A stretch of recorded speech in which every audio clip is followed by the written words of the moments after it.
Hello, my friends. I have very little to report from today, which is a good thing. I took a completely lazy day. It was beautiful outside today. It made it into the low 60s. Wonderful. I even had to take out a lighter weight shirt.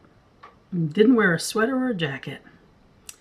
Still not up to walking. Found out the hard way. Can't do that yet. So that's what golf carts are for. So I came back to the house and Roger and I got in a golf cart and went for golf cart rides, and we were outside for a couple of hours. So I thought while I was playing with the settings on my camera that I would take you on a bit of a golf cart ride. This is the ride down the hill from our house to get to the bay. So it'll give you an idea how close we are to the bay.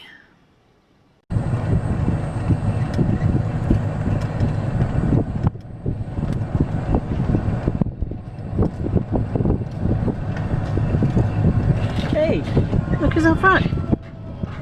No, that's Bob Gingrich. Oh, for the back of the quick stand. What the hell is he doing out there? No, that's Bob Gingrich.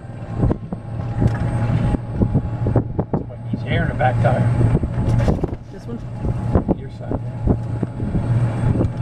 When the weather breaks, we'll pull it off and see if I can find it. If I can't find it, I'll take it up next to the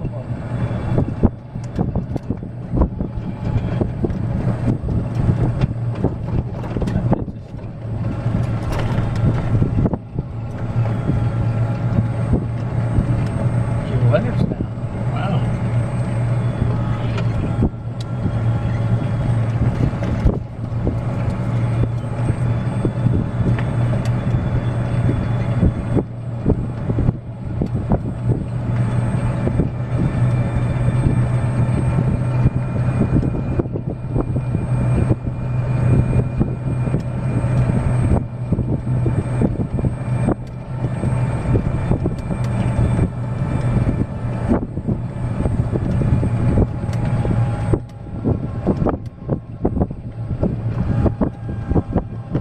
It's a little bit cool down here.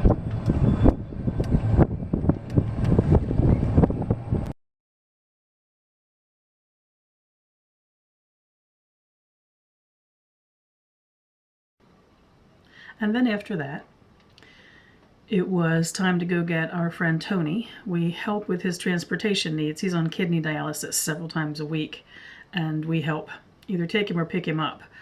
I just kind of went along for the ride, just because I felt like doing nothing but sitting in the car and being chauffeured by my lover and doing absolutely nothing. That's what I felt like for the day, doing absolutely nothing and enjoying every moment of it. And while he went inside and waited because our friend was running late, I stayed outside in the car, doing a combination of people watching, people in parking lots, really. You could study them for your whole lifetime, I think. And I was also playing Sudoku. And that was about it. We brought our friend home. We went out to dinner. Yeah, I haven't cooked yet since I got over my bug because I haven't been out to the grocery store. I'm not up to trucking around a grocery store quite yet. And that's about it. I did spend a good part of the morning, as I spent a good part of last night, working with the settings for the camera. Still having a bit of a struggle with it. I think in the end it's not going to be so much the video package. Yeah, after I bought a new video package. Well, it's nice. There'll be times I'll want to do something fancy and I'll have it because it'll do something fancy.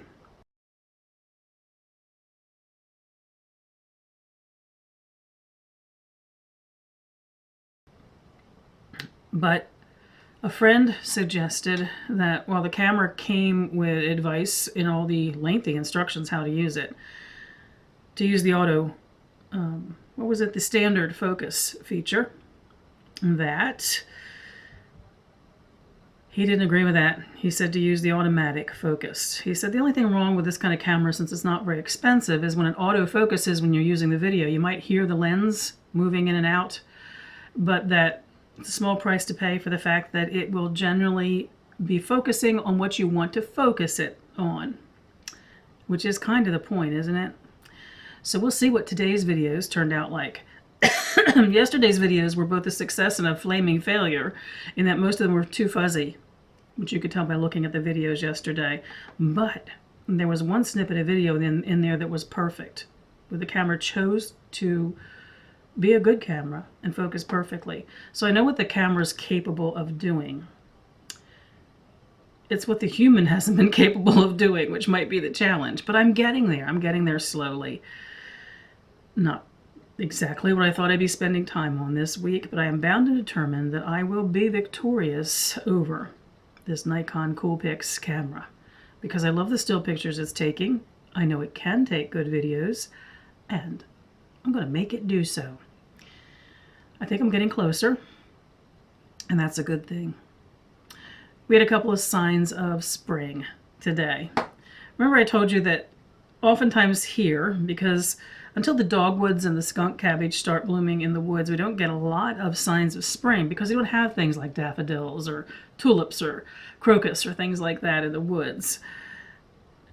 So one of the things that's left first early on, the woods telling us, personally, that spring is arriving is when the peepers start. That's the tiny frogs. And we were coming home tonight. They like damp areas, through one of the lower areas on our road coming home, and we heard the peepers. And this is my happy thought of the day. I love the nighttime sounds when the woods are filled with the sound of the peepers and the occasional hoot of an owl, a goose flying over. But those peepers, it's springtime, my friends.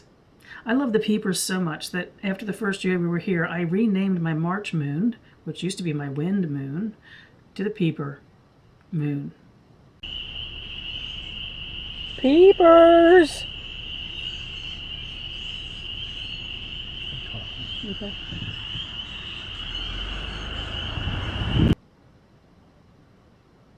And then we have fountains in the ponds here in our neighborhood, and that's to keep them moving, keep them from being stagnant.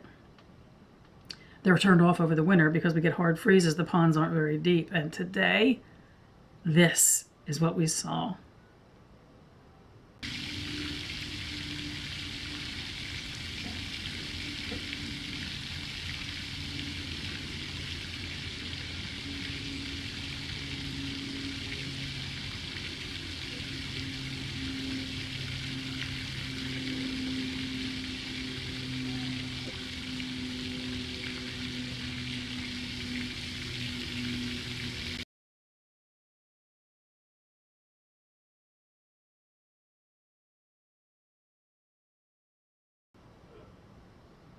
And as long as my video focusing worked, you saw a picture of the fountains in our small ponds.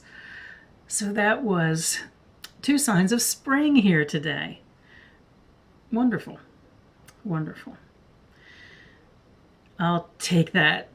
I'll take that with gratitude. And that's about it for the day. I do have video to put up for you of the travels of the day. Beautiful sunset again. This week has been a week for gorgeous sunsets. Oh, and let's not forget,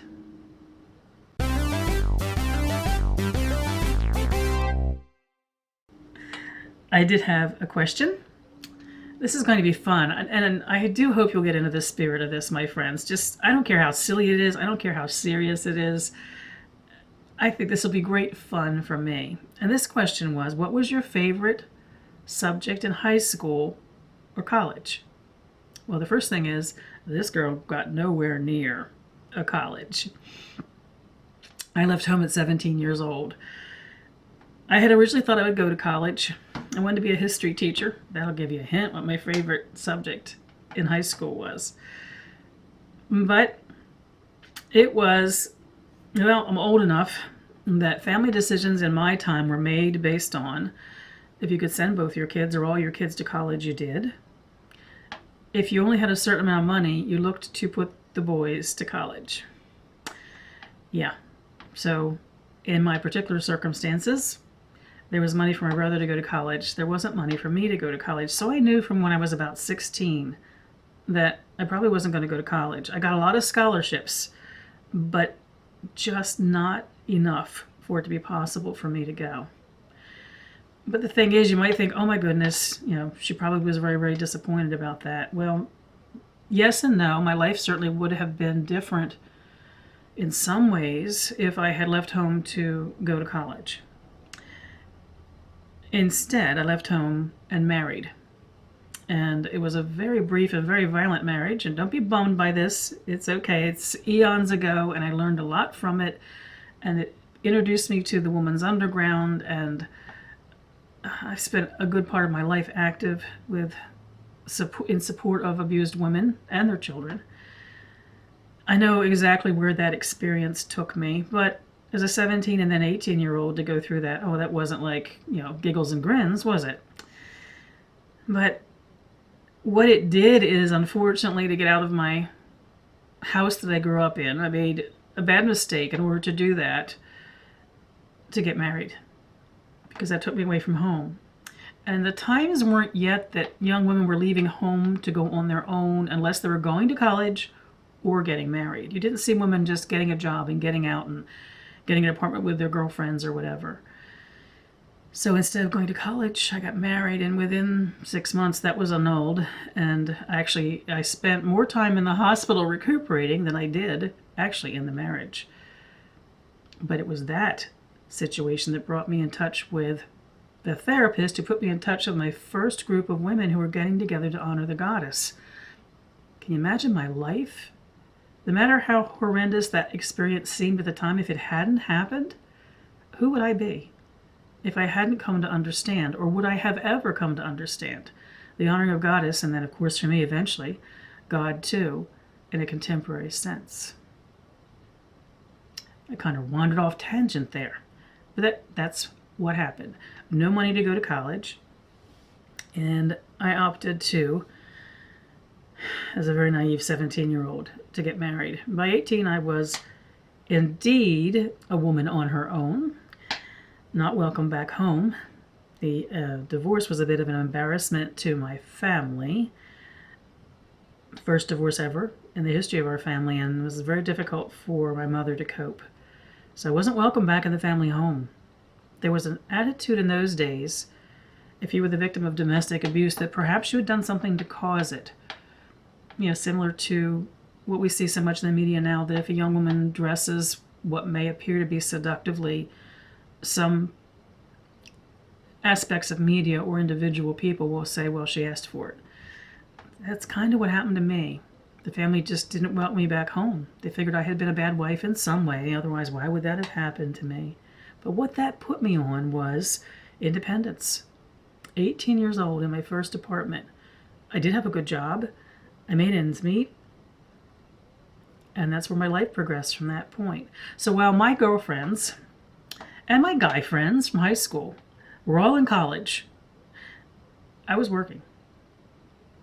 By the time they were getting out of college and looking for their first job, I'd been working for 4 years, I had many promotions, and was doing okay for myself. I didn't even have a roommate. I was truly able to take care of myself independently from when I was 19. In many ways, it was a really good period of my life, that 15 to 20-year-old range. My favorite subject, like I said, you might have guessed, was history. Anything, even a satellite to history, archaeology, mythology. Originally very fascinated with ancient history, but then as I matured and got older, as fascinated with more contemporary history. More of a, I thought if I'd gone to college, that where I would be wanting to focus on was something like behavioral psychology, community and society and culture and how humans behave and why. That's where my interest really lied. But there was another thing that was my favorite subject. In the end, it was a lifesaver for me. And that was, strange as it sounds, shorthand. I learned shorthand before I realized I couldn't go to college, so that I could take notes in college quickly and easily. We didn't have recorders. We didn't have handheld devices or things to record while attending class. So you took handwritten notes, and it was quicker and easier to do it with shorthand. So I started taking shorthand classes when I was in like 8th grade or so. And then by the time 10th grade came around, I realized I wasn't going to be going to college.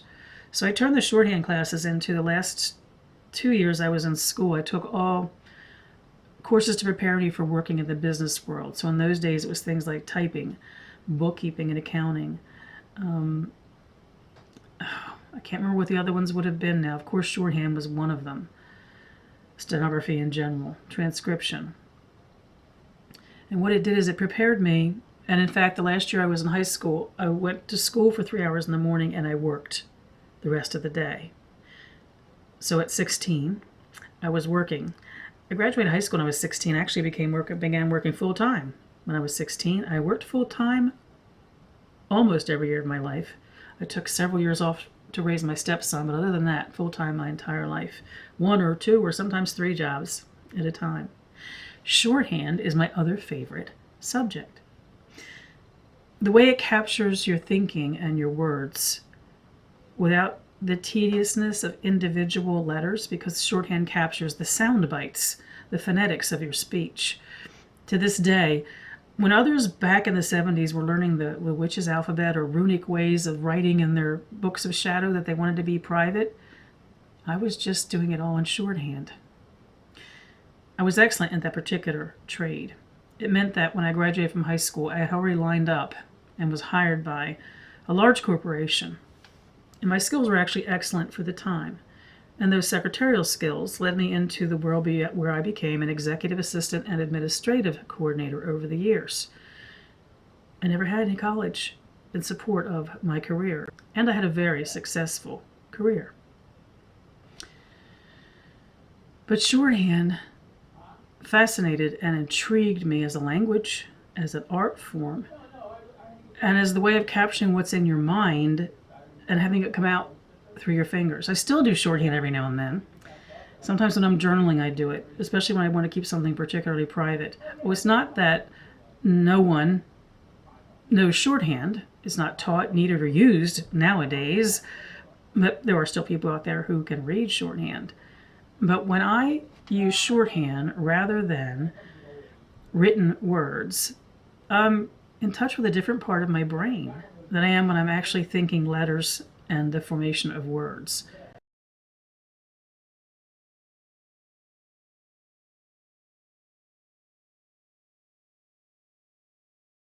So history and everything aligned to history, and shorthand were my favorite subjects in high school. So history has carried me through my entire life. I have no doubt but that history is not what brought me to the goddess. It is what brought me to the study of Western occultism, ritual, everything about my practice and the things that I do and what I like to read and how I like to research and catalog. And it's what has created my curiosity and my connection to the world. And shorthand was just something that I loved, and I think it was a throwback to my genetic history at some point when the act of writing was an artistic creation. I don't mean what the writing meant, but the actual writing, the doing of it. That was an interesting question. And see how these questions are going to take me places that I didn't plan on going. Did I really expect when I was going to answer a question about what I studied in school to end up being sharing about my disastrous first marriage in my young years? Nothing is unconnected. All the threads of our life are woven together to make the pattern that we are each individually. So now off to tiny moments today. Basically, moments in the hood today, all around my neighborhood.